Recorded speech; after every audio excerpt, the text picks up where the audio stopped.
Aproveito para lhe agradecer também a sua disponibilidade.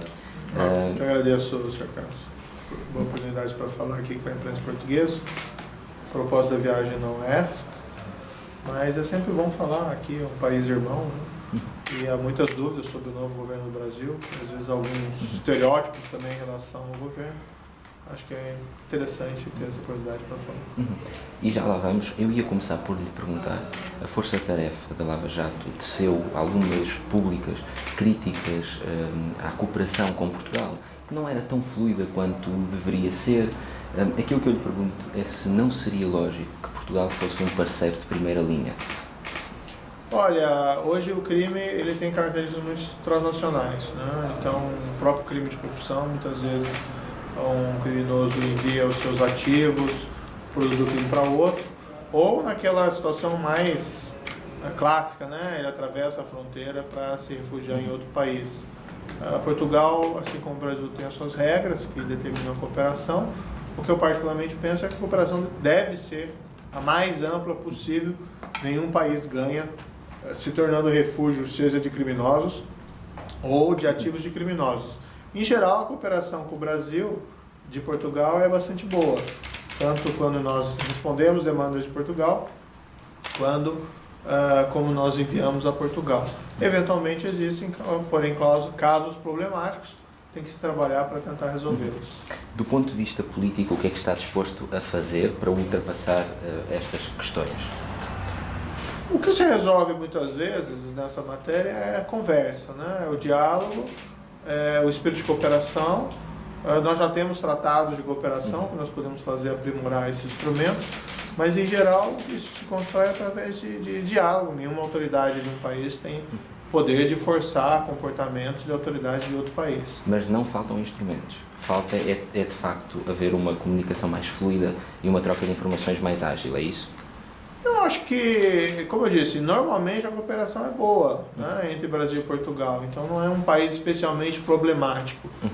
Fato é que nós tivemos notícias de algumas pessoas envolvidas, por exemplo, em crimes de corrupção, que aproveitando a legislação atual portuguesa, sobre especialmente naturalização e reconhecimento de nacionalidade, vieram a Portugal para tentar fugir, né, da justiça brasileira.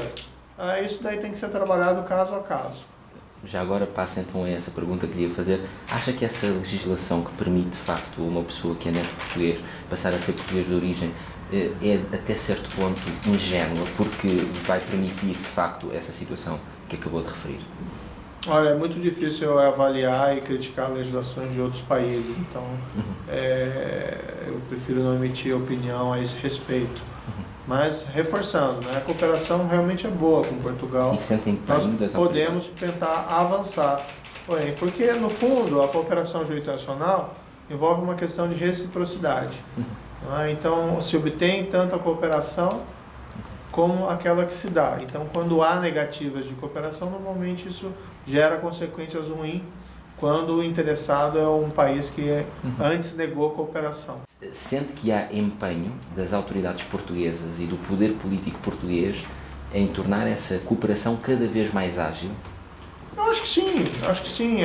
No fundo, assim, essa é a minha primeira visita como ministro. Então, é muito difícil fazer qualquer avaliação. Mas já tem uma ideia. A experiência geral é no sentido de que as autoridades normalmente querem cooperar e incrementar as possibilidades de cooperação. Às vezes falta um pouco de atenção, não estou dizendo isso das portuguesas, mas às vezes falta um pouco mais de atenção para esses casos que envolvem justiça criminal, às vezes não são tratados com a devida importância que merecem, né? Mas normalmente isso com diálogo isso pode ser superado. Falou hoje de manhã em dificuldades e problemas institucionais, referindo-se ao caso da Operação Marquês. Aquilo que eu lhe pergunto é, tendo em conta aquilo que conhece do caso Marquês, se fosse no Brasil um processo com esta complexidade, já estaria numa outra fase? É muito difícil fazer essa avaliação, porque eu não conheço o caso concreto em detalhes. O que eu posso dizer é o caso do Brasil. O que nós tínhamos era uma tradição de impunidade da grande corrupção. Então, os casos eram revelados pela imprensa, muitas vezes, geravam um escândalo público, mas dificilmente resultavam em processos ou em condenações e prisões nas cortes de justiça. Isso demonstrava que o sistema não funcionava. Avançou-se no Brasil nos últimos anos. Hoje se tem várias pessoas poderosas que cometeram crimes, foram julgados publicamente, condenados e servem tempo de prisão. Então nós avançamos ali. No caso aqui do ex-primeiro-ministro, como eu disse, eu não conheço em detalhes, né?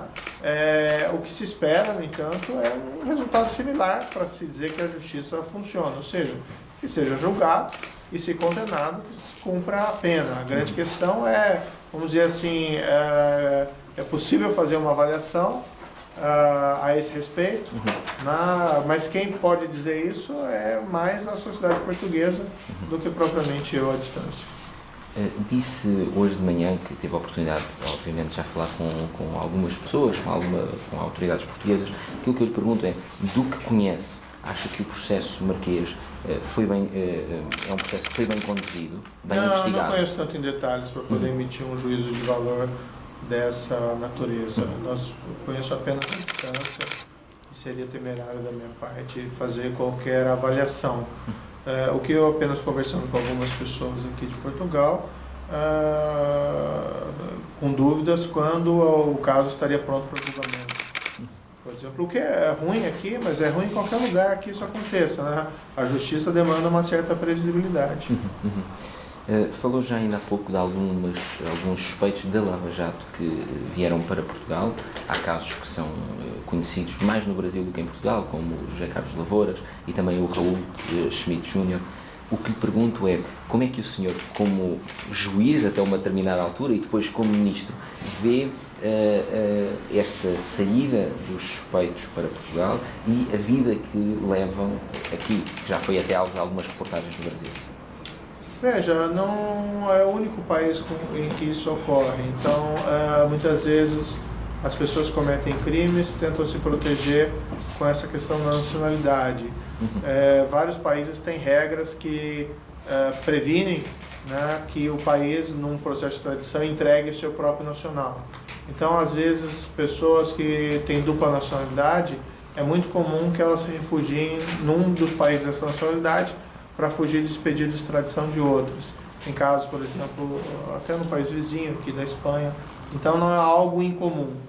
Isso tem que ser conversado e verificado com as autoridades de cada país, das possibilidades, né, de extradição, mesmo nessas circunstâncias, e vai depender muito de cada caso. No Brasil, a nossa regra, que nós temos, nossa Constituição, é uma regra que em parte também não é, a meu ver, das melhores, proíbe a extradição de brasileiros natos ou naturalizados, salvo quando o crime é anterior à naturalização. Essa última regra é importante porque isso evita com que alguém busque uma segunda nacionalidade após cometer um crime e com o único objetivo de obter um refúgio de um pedido de extradição. Era, aliás, o que acontecia em Portugal com a questão da reciprocidade e por isso houve pelo menos um dos suspeitos que esteve praticamente a ser extraditado. O caso do Raul Schmidt Jr. Ali houve uma situação, e aí uma interpretação da lei portuguesa, que cabe aqui aos tribunais portugueses, né? É difícil fazer alguma avaliação. Da pasta da Justiça, do ponto de vista político, qual é, o que é que acha que é mais prioritário dinamizar com Portugal? Há alguma coisa que traga para dialogar com a senhora Ministra da Justiça portuguesa? Os dois países têm tradições jurídicas comuns, né? A origem dos nossos institutos é portuguesa, embora nós tenhamos uma grande influência também a partir do século XIX dos Estados Unidos e depois até mesmo da França e de outros países, mas nós temos vários institutos em comum, então nós sempre temos o que aprender um com os outros. O contexto de Portugal, no entanto, em matéria de criminalidade é bastante diferente do Brasil. Os índices de criminalidade no Brasil são muito maiores do que aqueles em Portugal. Então, embora tenham esses institutos semelhantes, os contextos hoje são diferentes, mas ainda assim é sempre uma boa oportunidade. Sobre a delação premiada, sei que não quer falar, e lhe perguntar, aconselhava ou não Portugal, pelo menos, a estudar esse caminho? Olha, a colaboração premiada não é uma criação brasileira, não é? Então vários países que adotaram esse método de investigação obtiveram bons resultados. Então, vamos citar aqui nos Estados Unidos, se faz isso com muita frequência, um acordo com o criminoso para que ele sirva de testemunha contra outros. Na Itália, ficaram famosos lá as colaborações dos arrependidos mafiosos italianos, que permitiram, pela primeira vez, se conhecesse a estrutura interna das organizações mafiosas e se lograsse obter condenações. Claro que tem uma série de cuidados de como se utilizar esse método, afinal de contas, um criminoso não é porque ele resolveu colaborar que automaticamente ele se torna confiável. Então, por exemplo, tem que se ter prova de corroboração de tudo o que ele diz, mas é verdade que em determinados casos, crimes praticados em sigilo, como o próprio caso da corrupção, às vezes as únicas pessoas que têm as informações necessárias são os próprios criminosos. E aí muitas vezes é uma escolha simples. Ou se tem um bom caso criminal, ainda que com o preço, e é sempre um preço, de fazer um acordo com um criminoso menor, mas ter a possibilidade de chegar a outros, ou não se ter caso criminal nenhum, e todos ficarem livres e impunes de suas faltas. Me parece que a escolha moral e lógica é sempre a primeira. Ou seja, abre-se, há um custo, mas o ganho é importante. Claro que isso tem que ser avaliado caso a caso, não é para ser feito em todos os casos também. E podendo prescindir da colaboração, ótimo. Acho que a visão nesse campo aqui tem que ser muito pragmática, entendeu?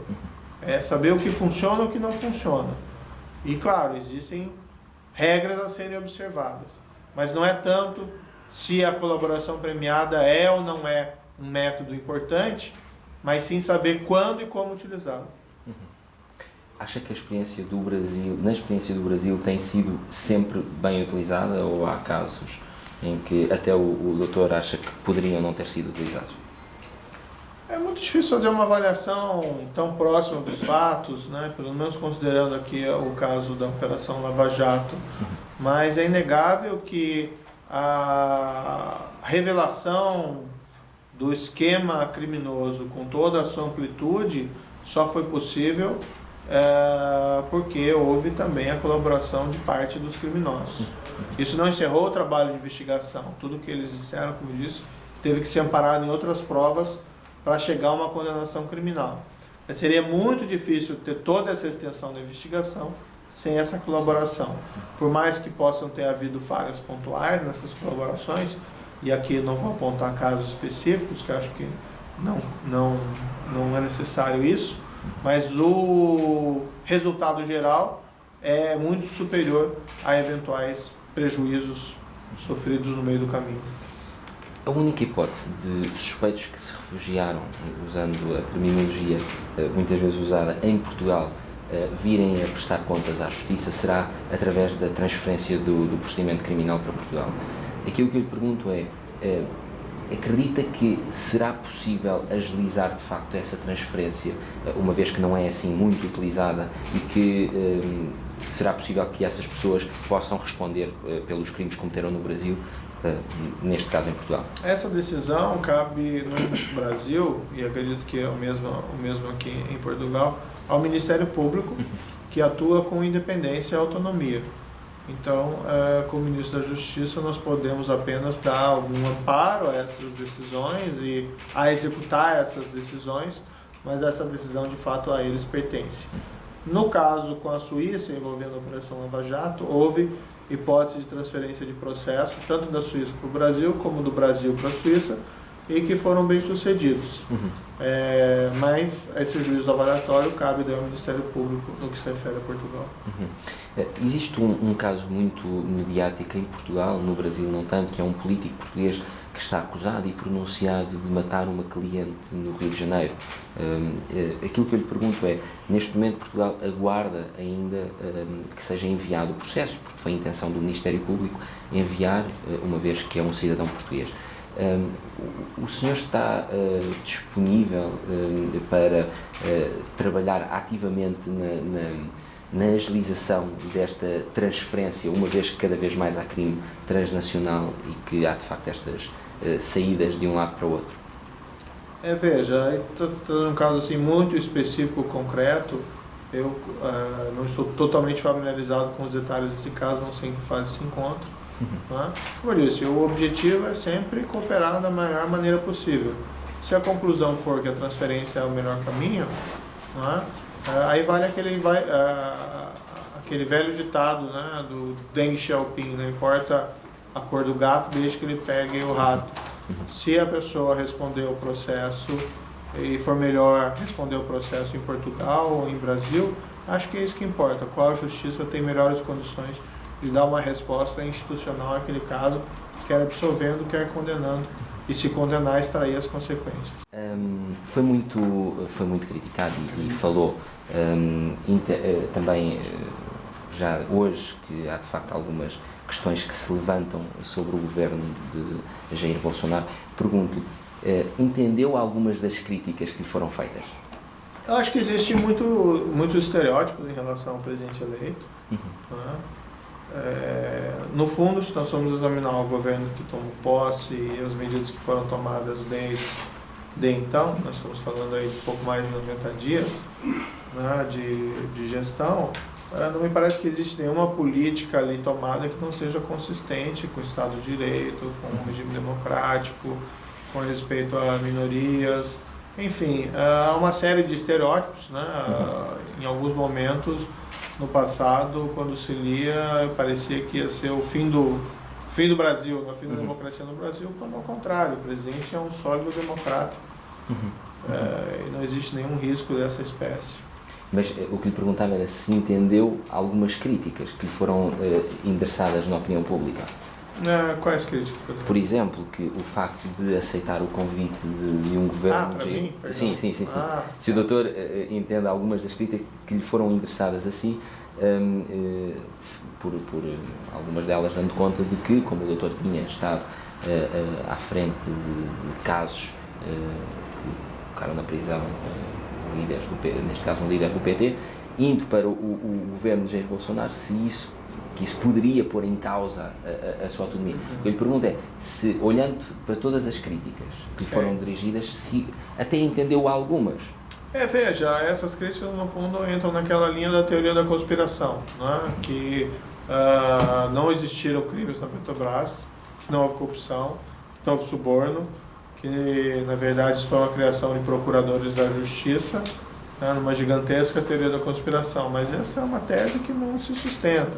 O que você tem é que havia uma estatal brasileira na qual a prática de suborno de corrupção havia se tornado rotina, com valores sendo destinados tanto a, vamos dizer, a agentes dessa empresa estatal, diretores, presidente até, como também agentes políticos. Os fatos foram apurados e a justiça extraiu as consequências.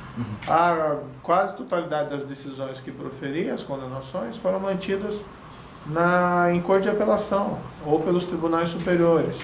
Enfim, existia um esquema de corrupção e no fundo o que aconteceu foi que no final do ano passado, após as eleições, eu fui convidado a compor o executivo e me pareceu a oportunidade para consolidar esses avanços anticorrupção no Brasil e igualmente avançar para as outras áreas como criminalidade violenta e criminalidade organizada. Simples assim, as pessoas adoram teorias da conspiração, mas eu, por exemplo, só conheci o presidente, o atual presidente Jair Bolsonaro, depois das eleições, nem conhecia. O que o fez? Qual foi o ponto que o fez avançar? Ou seja, certamente teve algumas conversas, mas qual foi o motivo que o fez avançar e não ter dúvidas de que este era o caminho correto? Olha, sempre se trabalhou nos últimos 5 anos e nessa matéria de trabalho anticorrupção com uma sombra de um retrocesso, de que isso seria uma exceção numa regra de impunidade da anticorrupção e que nós correríamos o risco de uma volta ao status quo ante, por reformas legislativas, por exemplo, que minassem os esforços da justiça contra a corrupção. Eu vi, no fundo, a minha ida ao governo como uma oportunidade para impedir qualquer espécie de tentativa dessa natureza, igualmente de poder avançar, em vez de preocupar em voltar, em impedir um retrocesso, em avançar. E o presidente tem uma pauta equivalente, então fiquei numa situação confortável em aceitar o convite. Quando o senhor tomou posse e chegou e se inteirou das pastas que estavam em curso, surpreendeu particularmente alguma situação? Olha, o que mais surpreende é a carência, né, nessa área de políticas públicas mais consistentes. Eu acho que se vinha avançando em matéria de segurança pública nas últimas gestões, desde 2016. No Brasil sempre se teve uma certa visão de que o crime seria um problema social, né, como se houvesse uma associação entre criminalidade e pobreza, o que na verdade não existe. Então nós não teríamos criminalidade de colarinho branco. No fundo, por essa visão equivocada de que é um problema exclusivamente social, se deixou-se investir em segurança pública. No fundo, o que se precisa? Precisa aliar medidas de segurança pública, polícia ostensiva, polícia de investigação, retirar o criminoso perigoso de circulação, né, com o devido processo. Aliar isso a políticas de outra natureza, por exemplo, políticas urbanistas, de restauração de ambientes, cidades degradadas, bairros degradados, políticas de saúde, políticas de educação. Então essas políticas são complementares, mas durante muito tempo houve essa avaliação de que não era um problema também policial, mas é um problema policial.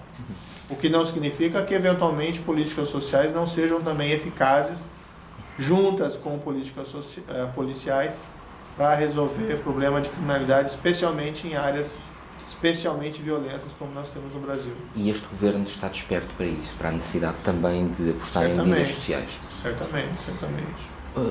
O doutor pondera apoiar para a PGR o Deltan Dallagnol? Não, nem existe a vaga ainda, né? Existe a atual procuradora, a procuradora Raquel Dodge, e não existe ainda candidatos que foram perfilhados que possam ser aí objeto de indicação, nomeação. Existe uma lista em gestação dentro da Associação Nacional dos Procuradores da República, mas, como disse, é uma lista em gestação. Né? Mas pergunto-lhe então, porque este também é um assunto que foi muito debatido em Portugal com a saída da PGR anterior. No caso de este nome constar da lista, é um nome que lhe agrada? Aí seria uma mera especulação. Né? A gente só vai se manifestar sobre isso no momento oportuno. Falou ainda há pouco sobre a necessidade de moralização da política e aquilo que eu lhe gostava de perguntar é se, como magistrado, mas sobretudo como ministro, como é que tem encarado não só as críticas, mas também a investigação que está em curso a Flávio Bolsonaro e a Queiroz, a pessoa que supostamente, segundo a investigação, reunia o dinheiro. Veja, o papel do ministro da Justiça não é ser um super policial, um super tira. Ele, na verdade, vai dar estrutura aos órgãos de investigação para que eles façam os trabalhos deles e aos órgãos de persecução. Esse caso envolvendo essas pessoas que o senhor mencionou são casos que se encontram hoje nas mãos do Ministério Público Estadual do Rio de Janeiro, né? E eles estão fazendo o seu trabalho sem qualquer espécie de interferência da parte do governo federal. Então, a eles cabe essa responsabilidade. Era isso que lhe ia perguntar, ou seja, se de facto sente que não existe qualquer tipo de tentativa ou de impulso para que haja uma investigação que não seja a mais correta. Não, de forma nenhuma. Quando eu assumi o Ministério da Justiça e Segurança Pública, o compromisso primário é exatamente permitir que os órgãos de controle, e aí inclusive Polícia e Ministério Público, possam atuar de maneira independente e com condições. Na verdade, vamos colocar assim, no que cabe na Polícia Federal, que é a Polícia Judiciária da União, que atua mais perto dessas investigações, o que nós fizemos foi ampliar as equipes de investigação envolvidas na apuração de grande corrupção, e não ao contrário. As equipes estavam um tanto quanto negligenciadas, né, e nós ampliamos, e inclusive guindamos a posições, vamos dizer assim, de responsabilidade de pessoas que haviam se destacado exatamente nessa área. Você precisa mandar um recado. Se você agir, né, com independência, autonomia, com uma certa dose de ousadia, você vai ser premiado e não vai ser punido por conta disso. E se este caso que acabamos de referir é um desses que se enquadra dentro dos parâmetros das investigações à grande corrupção? Não é um caso que está em minhas mãos e que eu tenho uma avaliação. Que situação o poderia, e tendo em conta também tudo aquilo que falámos da moralização e dos princípios que o doutor disse que queria ver satisfeitos para ser ministro, que situação o poderia fazer bater com a porta do Ministério? Isso seria uma especulação, né? Então seria difícil responder a uma especulação dessa espécie. Por hora, o que existe é uma convergência de pauta minha e do presidente da República no enfrentamento da grande corrupção, criminalidade organizada e crimes violentos. E eu não vejo razão, eu não vejo no horizonte essa pauta ser alterada, essa convergência ser alterada. Ok, não há nenhum motivo que no limite o doutor diga este é o meu limite a partir daqui? Essas são questões assim aí que seriam muito especulativas, né? Então, qual situação poderia acontecer?